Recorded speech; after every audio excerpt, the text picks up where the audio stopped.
Ça, c'est ce qu'on utilise pour les crèmes oxydantes, c'est ce qu'on utilise pour les teintures. Et ça, c'est pour friser les cheveux. Et puis ça, ce sont les gels après coiffure, tu nettoies un peu le client.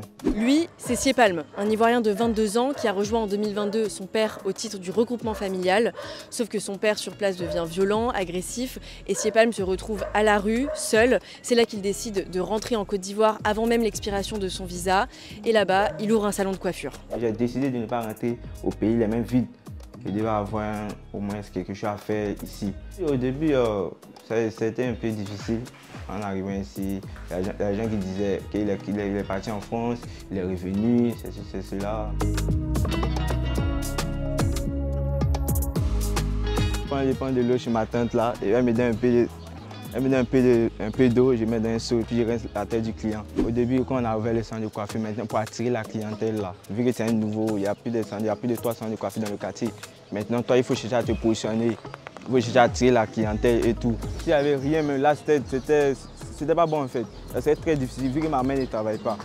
Au moins, il y a quelque chose à faire de mes 10 doigts là. J'arrive à payer moi mon loyer puis payer le loyer de ma mère. Siepalm a pu ouvrir son salon de coiffure grâce à l'aide de l'OFI. Mais l'OFI, c'est quoi exactement ?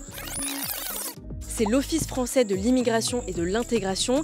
Il s'adresse aux exilés en France qui sont en situation irrégulière et sous le coup d'une obligation de quitter le territoire. Une fois qu'elles sont retournées dans leur pays d'origine, l'OFI leur propose un suivi financier et personnalisé dans leur projet professionnel.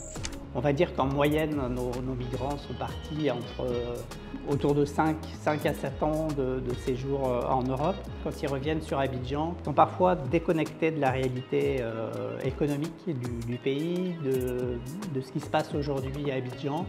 Ils ont parfois une image assez déformée. Ils ont assez peu confiance dans ce qu'ils vont pouvoir trouver dans les entreprises. Et parfois, ils ont tendance à aller justement vers la facilité. On a un dispositif qui est extrêmement sécurisé, c'est-à-dire qu'on ne verse pas de l'argent comme ça aux bénéficiaires. Ce n'est pas un chèque qui est remis. On va, nous, décaisser l'argent auprès du prestataire qui va aller faire les achats nécessaires au démarrage de l'activité pour le compte du bénéficiaire. C'est une sécurité parce que du coup, les décaissements se font par tranche.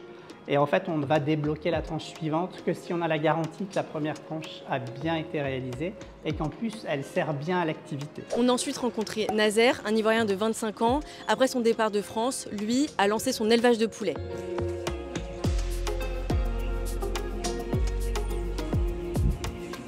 Actuellement, je suis à ma 7e bande.